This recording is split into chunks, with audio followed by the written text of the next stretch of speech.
Welcome everyone. Please say hi or drop an emoji so I know you are present. Just let me know you're there. Hi Janelle. My name is Janelle Santana. I am the founder of Self-Care Transitioning You to Your Authentic Self. Today we will discuss the 6 pillars of self-esteem by Dr. Nathaniel Branden, a psychologist also known as the father of the self-esteem movement. Self-esteem is used to describe a person's overall sense of self-worth or personal value. Today's focus is the pillars that build on self-esteem. Do you ever have a feeling that you're drifting through life and not going nowhere? How many people feel that way? We're just going through life and not going nowhere. Before I go into the 6 pillars of self-esteem, I want to tell you that the examples that I'm going to give today are subject-based only, meaning each example won't go with each subject and moving on like we did last week with the Nipsey Hussle. The practice of living consciously is 1. The practice of self-acceptance is 2. The practice of self-responsibility is 3. The practice of self-awareness is 4. The practice of living purposely is 5. And the practice of self-integrity is 6. So that's what we'll be doing today.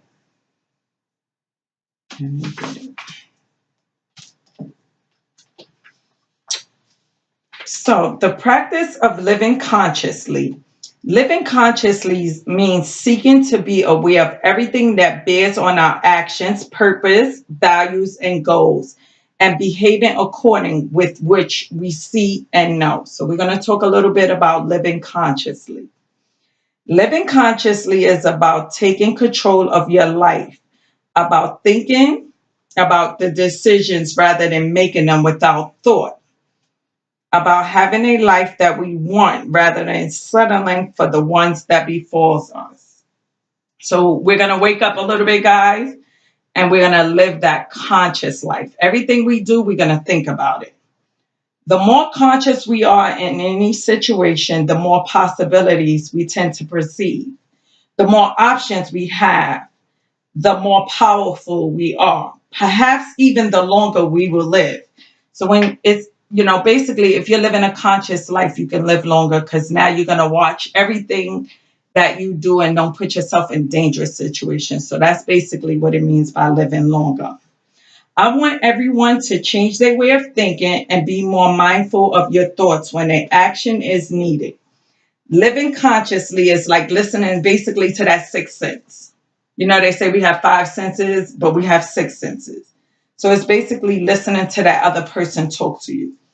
We as people need to put more thought into our actions. Stop it by stopping, thinking, and reacting accordingly.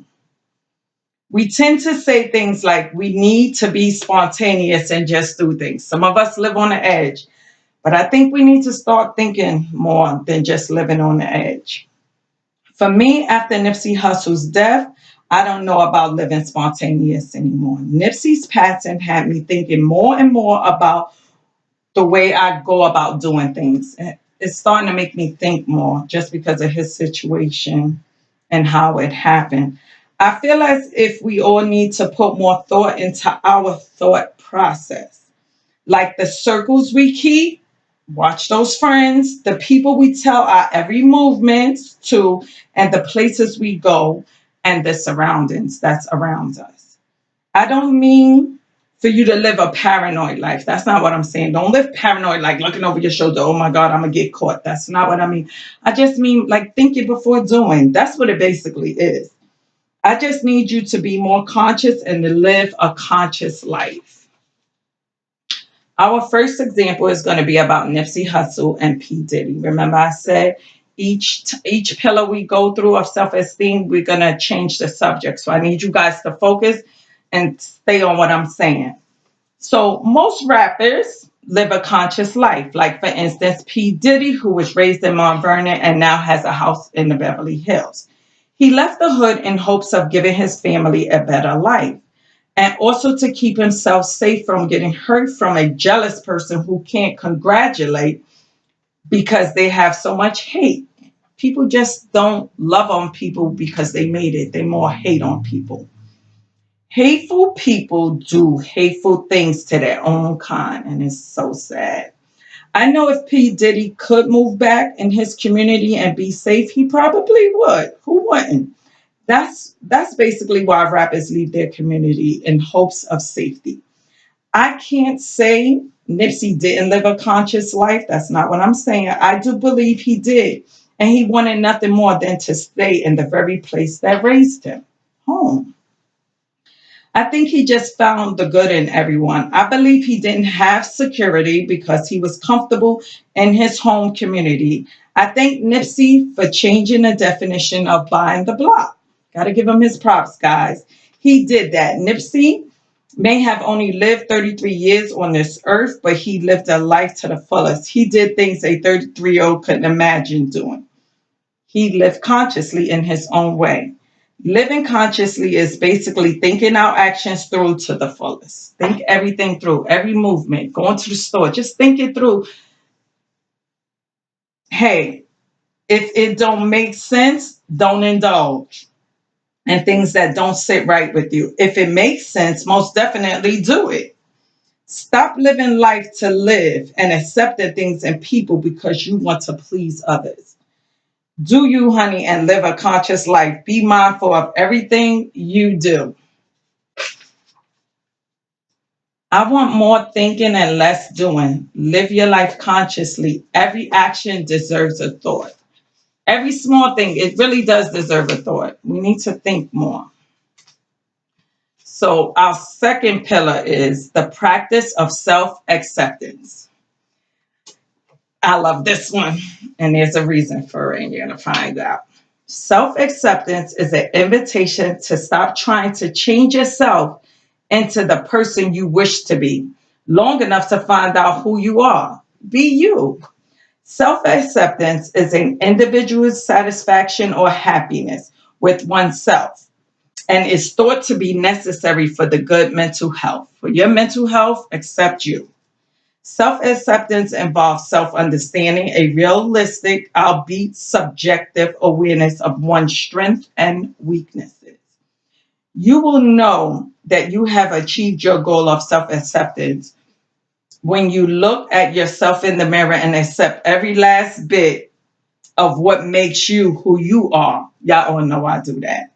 And when you no longer try to mitigate, ignore, or explain away any perceived faults or flaws, physical or otherwise, accept you for who you are. Can you look in the mirror and truly accept the unique, wonderful work in progress person staring back at you? I can. Can you? I choose to value myself, to treat myself with respect, to stand up for my right to exist. Okay, so self-acceptance example that I picked is about masking with the makeup and the eyelashes.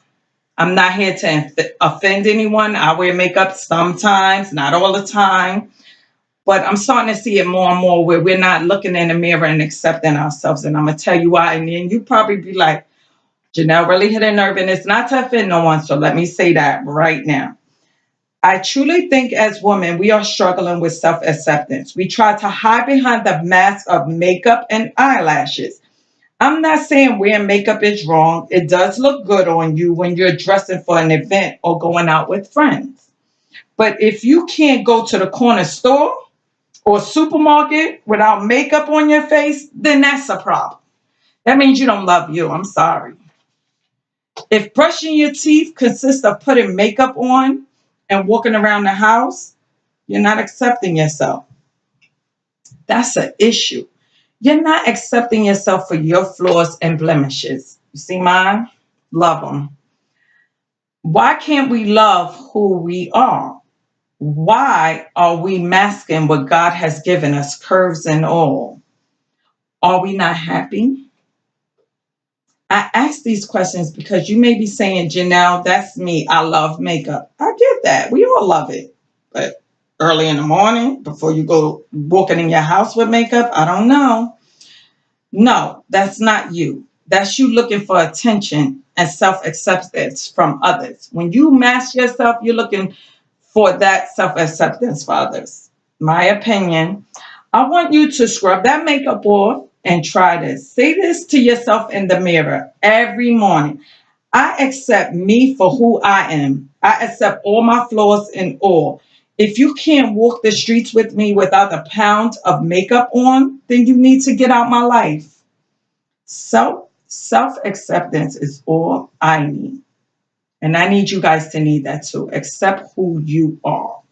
I will tell you this, if you say this every morning, you will feel empowered and you will stop masking who you really are. Take those masks off. Be who you are. Be what God created.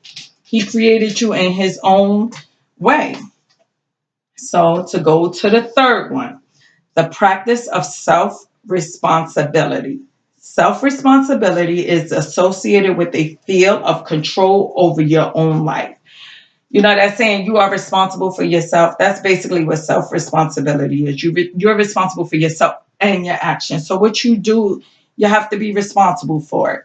The locus of this control can be inside a person. When that person is sure that person is reasonable, responsible for their own feelings, thoughts, and actions. Or it can be associated with the external environment. This happens when self-responsibility is unbearable for some reason. You can't sometimes, we sometimes live on the edge, but live, try to practice self-responsibility. Self-responsibility is the state or fact of being responsible, answerable, or accountable for something with someone with problems, control, management of being. And an instance of being responsible. The responsibility for this mess is yours. Basically, you put yourself in it, you're responsible for the mess. A particular burden or obligation upon who is responsible. The responsibilities of being an authoritative figure. Those at work who are directors and supervisors. You gotta teach self-responsibility with everyone. Or a person for which one is responsible. A child is the responsibility of the parents. If we can't be responsible for ourselves, how do we expect to be responsible for children? How do we have children if we can't be responsible for ourselves? That makes me wonder. So this next example is for for fathers and mothers who insert themselves in and out of their children's lives and expect the children to love and respect them. That's going to be this example. So I'm going to focus on the parenting part of self-responsibility. There was this situation with this 15-year-old boy who decided to tell his father exactly how he felt. His mother never talked bad about his father. She only taught him to love and respect him. I have to include that so we don't go thinking that the child was brainwashed and he disrespected his parent, because that wasn't the case. The child told his father how bad of a parent he has been all his life. All 15 years, the child feels he was a bad parent. The child said, "You have never taken care of me and my sister. You think giving my mother $200 is providing, but it's not. You make twice as much money as my mother, and she's the one struggling. If you can't step up, then I'm going to have to look for a job and provide for my mother and sister." Guys, I want to say most boys don't like their mothers to struggle, so they're all going to try whatever they can to help their mother, especially if their father figure is not doing it. The child also pointed out that it wasn't only about the money, it was also about the quality time and the importance of learning how to transition from childhood to manhood from his father. He wants to learn that from his dad, not from his mother. And I don't think women can teach boys to be men anyway. The child spoke about the father, how the father doesn't spend time with them and do memorable things with them. So sometimes parents think, oh, I got to go. If I go over there to spend time with him, I'm going to need money. No, you don't need money. Get to learn your kids. Those are memorable moments. We do not remember everything our parents brought us. We remember the time that they spend with us.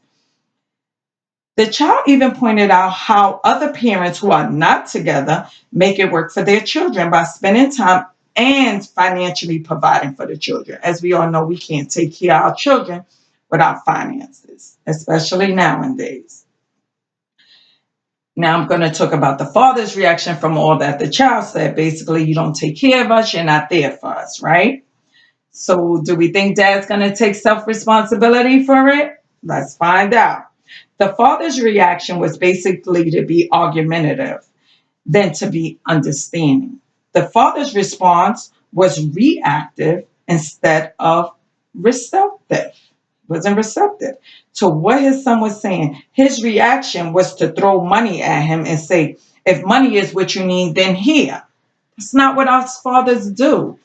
We got to more listen to the kids. The child looked at his father and said, you just don't get it, and you won't get it. All I wanted and want is a dad to be there. I don't mean for you for you to be in your phone showing me different girls or telling me how much money you make. That's not spending time with the child. I want us to get to know each other. He basically wants he's basically crying for the relationship to rebuild. It wasn't until the next morning the father realized that what his son was saying was very much true. He needed to think about it, I guess. He felt like shit. He really did. Because he was checked by his 15-year-old son. The father called the children's mother and said, I feel like shit. I am the worst parent. The mother said, you need to speak with your son, but you need to listen to him and take responsibility for your actions. Taking responsibility and accepting your wrongs. You were there for your children, but you wasn't present. Being there and being present, two different things in parenting. You need to show your children that you are willing to take care of them. Try bringing food in the house. Try taking them shopping and let them see you can financially care for them and you are responsible for them. It's just picking up the kids and just going. It's not about money all the time. Go to the daggone park. It's free. Also, most importantly, be very present. Put your phone down and be in tune to what your children are saying. Practice self-responsibility for our actions. Also, take self-responsibility for change. Be okay with change. Maybe being a parent back in the days was okay, but now we're trying to be better parents. So we got to listen to our children. It's all about listening and receiving what they're saying. Not taking the disrespect, because we all know, Janelle, don't deal with that disrespect, but just listening to what they're saying. Self-responsibility is being responsible for yourself and the action you take in life. Start living a responsible life, ladies and gentlemen. We got to, because if we don't, we're going to lose our children. We're going to lose our families. So we got to think different. This is all about thinking different. So the fourth one is the practice of self-assertiveness. I'm kind of self-assertive too.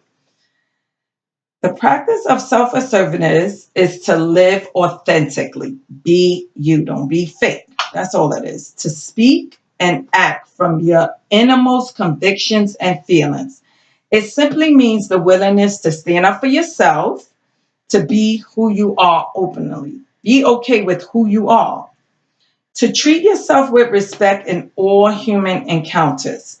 Self-assertiveness means honoring your wants, needs, and values, seeking appropriate forms of their expression and reality. Self-assertiveness is not being aggressive or belligerent. Stop cursing people out. That's not self-assertiveness. It's basically the practice of saying yes when you want to and saying no when you want to. You don't have to be nasty about it. Just say what you're going to do from what you're not going to do. This example I'm going to use of not wanting to go to a party. There's this party you are invited to, and you don't mind going, but you don't care for some of the people who are invited to this party. So you decide you're not going. You rather the person who party it is to not be put in a position where they may need to choose between you and them. So you tell that person that you will not attend the festivities. Of course, you know that person will ask, why? And you can say, look, I don't want to associate or be in the same building as certain people. I don't want to put you in a position that makes you have to choose between me and them. So I'm going to sit this one out. I hope you enjoy yourself and maybe we can do something another day. So it's not like closing out the celebration, but just doing it another day. Being assertive is being able to say no. Stop settling for things that are not acceptable to you to please others. When you're practicing self-care, you are going to need to implement self-assertiveness almost daily. So I want to see it being done, especially if you're part of my self-care group. Self-care is all about you. Remember, when saying no, it doesn't mean to say in an aggressive or belligerent way. It's not what you say, it's how you say it. Deliverance is everything. You ain't got to always be nasty. Just say what you need to say. So our fifth one is the practice of living purposefully. Living purposefully is one of the most effortless but enjoyable experience which you can enjoy in life. I live a purposeful life. What I'm doing is part of my goals. So this is what I want to do. I'm comfortable doing it. When you are living a purposeful life, things just flow like flowing water. You effortlessly adapt to any obstacle which is placed in your path. You carve out your own path for life as you pass peacefully through. So the practice of living purposely is basically doing what you want to do and being happy with it. Not doing what you want to do and be miserable. You have to be happy with it. To live without purpose is to live at the mercy of chance. The chance of an event, the chance of a phone call, the chance of an encounter, because we have no standards by which to judge what is or is not worth doing. What do you want to do it? Live like you want to do it or live like you don't want to do it. Say the word no. Outside forces bounces us along like a cork floating on the water with no initiative of our own to set a specific course. Our orientation to life is reactive rather than proactive. We are drifters. To live purposefully is to use our powers for the attainment of our goals. It's all about our goals. To live purposefully is among other things to live productively. So I have a goal. I want to be a teacher. Go to school, get your certification. You gotta do things. You just can't sit with goals. Sitting with goals or the goals in your journal is not living purposefully. If you want it to work, you must make it your conscious purpose that it will work. Leave the hoping and wishing for our children. You know, our children that want to be NBA players, actresses. Leave all that for them. That's as adults, we got to live purposefully. So, this example is Janelle's purposeful life. My goal was always to help people. I wanted to be a lawyer. I wanted to be a police officer growing up. When me and my sisters and cousins played, I wanted to play things like school or mother's welfare. I needed to play the teacher role or the social worker role.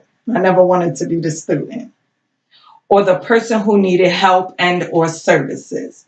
So if you sit and think about it, I am in the role I need to be in. I'm fulfilling my childhood goals, my goals in life. I have been a social worker. I have been in the social service field. I'm sorry. I've been a social worker for a long time, but the social service field in general for 15 years, I have dealt with high profile cases that's been on in the media to mediocre cases like house not being clean. I empower my clients to be the best they can be by fulfilling their highest potential. I know I have a magnet for helping people. My friends will tell you. It's sometimes annoying to them because people do walk up to me and talk to me. I could be in a bar or a store and people will walk up to me and tell me their whole life story. Like one day I was at a bar with my friends and a man walked up to me and basically said, "You know what?" I said, "What?" He said, "I'm an alcoholic. And I have this kid who I work with who looks up to me." He said, "I'm a bad person. Why would he look up to me?" I told him basically the kid looks beyond his alcoholism and finds the good in him. When kids, they don't really look at our flaws and stuff. They do find the good in us. And he was actually happy. I mean, we spoke more, but that was the gist of it. Of course, my friend's response was, "I can't take you nowhere." And I go, "I'm sorry, but that's my purpose in life. My purpose in life is to empower anyone I come across to be a better them and to, help them with their goals. I now focus on coaching people to live a purposeful life by working on their goals. That's what I've been doing. I'm still working at Abbott House, but I also have two clients, which I supply coaching services, and it's working so far. So, and another purposeful thing for me is my weekly lives are meant to educate you on self-care and how important it is to be selfish and to care for you. So I do this every week because I want you to care for you, and this is why we do it. Living purposefully is all about doing what makes you feel good, activating your goals and moving towards your highest potential. I also focus on giving back to the community by having these weekly talks. I am my Facebook friends and family Nipsey Hustle. I'm living my purposeful life. My goals may not be your goals, but what are you doing to live your purposeful life? Let's all be the Nipsey Hustle in our community and give back while we're achieving our goals. The last pillar of self-esteem is the practice of personal integrity. That means your own integrity, not everyone else's, your own. Personal integrity is the quality of being truthful and honest with yourself and others, of intentionally aligning personal behaviors and actions to be congruently aligned with your own personal value system, morals, and ethics. It generally requires choice and commitment to align ourselves to stay consistent with personal values and ethical standards so that when we speak, we mean what we say. When you say something, you got to mean what you say. Personal integrity also means having a personal value system and your behavior being congruent with that value system. Personal integrity is the practice of being honest and showing a consistent and uncompromising adherence to strong moral and ethical principles and values. In ethics, integrity is regarded as honesty and truthfulness. As you all know, I speak the truth and I tell you about it too. I'm not a person to really hold a lot of stuff in. So the example will be do what I say. I do what I say I'm going to do or not going to do. I'm upfront. I do what I say, and if I don't want to do it, I'm not going to do it. Integrity builds on your credibility. Remember that. You need your street creds, you need your work creds. So you got to do what you say you're going to do. I don't say I'm going to do something and I don't. I just don't. If I'm not, I'm not. If I say I'm going to do something, I make it my business to do it. Like, for instance, I made a promise to myself to help those who don't believe in going to counseling sessions by sitting in front of someone and pouring out their life stories or family struggles or even their self struggles. So I decided to take all my years of schooling and training and brought my knowledge to Facebook Live and also to online coaching via video chat, telephone, and texting. I am also a person who does not conform to what others are doing. If it goes against my personal integrity, I have to say no. I am a person who says what I am not going to do from what I'm going to do. And it's aligned with my beliefs and morals as well. Integrity is the the integration of ideals, convictions, standards, beliefs, and behavior. When our behavior is incongruent with our professed values, when ideals are practice match, we have integrity. When a break of integrity wounds self-esteem, only the practice of integrity heals it. So only what we do and say is what is valuable, our credibility. So before I close, the 6 pillars of self-esteem. The first one is the practice, living consciously, is seeking to be aware of everything that bears or on our actions, purpose, values, and goals. The practice of self-acceptance involves self-understanding, a realistic, albeit objective, awareness of one's struggles and weaknesses.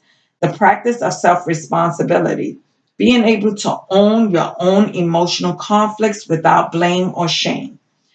Number 4, the practice of self assertiveness is to live authentically, to speak and act from your innermost convictions and feelings. The practice of living purposefully, it takes responsibility for formulating one's goals and purposely and consciously doing it. The practice of personal integrity is having a personal value system and your behavior being congruent with that value system. As always, continue with self care. Try utilizing the 6 pillars of self esteem in your everyday life. I want to thank you guys, as always, just for tuning in. I appreciate it. I hope that every week I bring up a subject that's helpful to you. Next week's topic, I'm going to share it with you because I'm going to randomly inbox or text about 3 to 5 people and ask them their meaning of home records. So next week, we're going to talk about being a home wrecker and what really is a home wrecker and does it really exist? This is a request topic, so I'm going to do it next week. Thank you for supporting my self-care project. I always transform you to be your authentic self. Live your life to the fullest. Thank you again. As always, we could continue the conversation throughout the night. Have a good night, and I love you guys.